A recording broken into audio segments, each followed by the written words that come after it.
stuff that we think that we as African Americans, we need to free our mind in terms of what we do, in terms of what we think that's the black thing to do. Ain't no such thing as a black thing. We need to come out of the box. We put ourselves in prison by limiting our experiences, and we put ourselves in prison, lock ourselves away. You know, we think it's not the black thing to go swimming. It's not the black thing to go do this. You better learn how. I tell my students all the time, the more diverse your interests are, the more diverse your opportunities will be. I say that to them all the time. The more stuff you're interested in, the more stuff that you might be interested in looking into, that means that's more opportunities for you. Okay, so don't limit yourself. Don't limit yourself. Water polo can pay for college just like football can. Playing the violin can pay for college just like football can. Please understand these things. Singing in the school choir can pay for your college education just like football and basketball can. So free your mind, and trust me, your behind will follow. Yeah. He did. The Isley Brothers said that. Free your mind and your behind will follow. They didn't use the word behind. Y'all know. Y'all know that song. Lord have mercy. Okay. But anyway, I've seen some beautiful places. One of the places we stopped at in the float trip, we went to a spring. And it's wonderful to see a natural mountain spring. See it with your two eyes. And it was hot outside. I mean, hot as blue blazes. The devil sitting outside swinging his legs. It was so hot outside. That's how hot it was. And see, what we would do is we would jump in the spring, because if you know anything about mountain springs are naturally cold. It doesn't matter what the temperature is outside, because the spring was at the entrance to a cave. And so we would jump in the spring, cool off, and then go on down the river. And it would keep us cold for about 15, 20 minutes. Then that heat would get us again. Then we find another spring, jump in it again. The beautiful thing.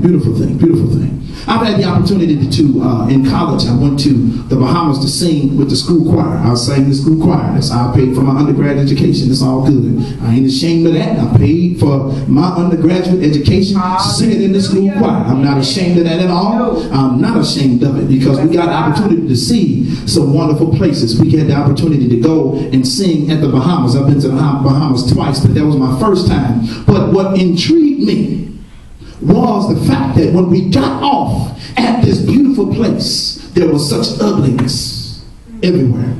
Now, I'm not talking about the people. The people were beautiful. I'm talking about the very instance of the fact, amidst all of this beauty, there were people that were homeless. There were people that were begging. Mister, could you bread the half a lady, they would say. So would you buy my seashells? Would you buy my seashells, sir? Buy my seashells.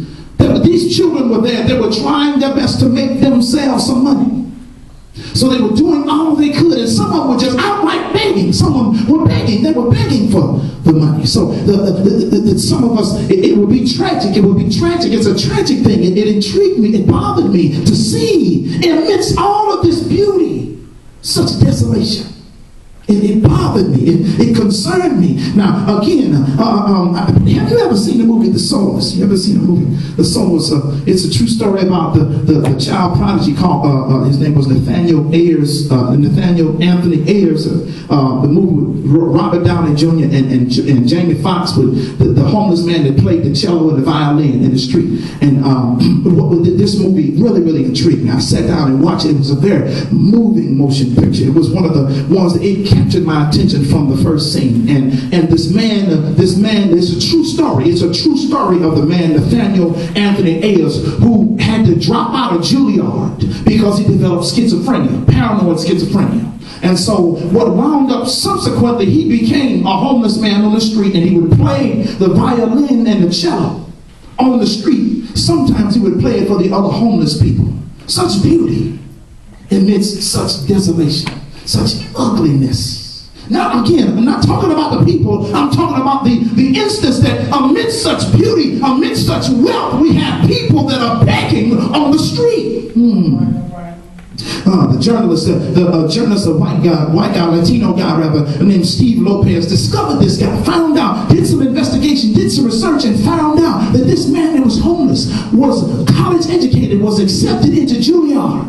Now, he had to drop out because of his mental illness, but it intrigued him. He tried to help him. See, everybody got a story. Amen. Oh my God. See, this is an illustration of beauty, of ugliness amidst such beauty.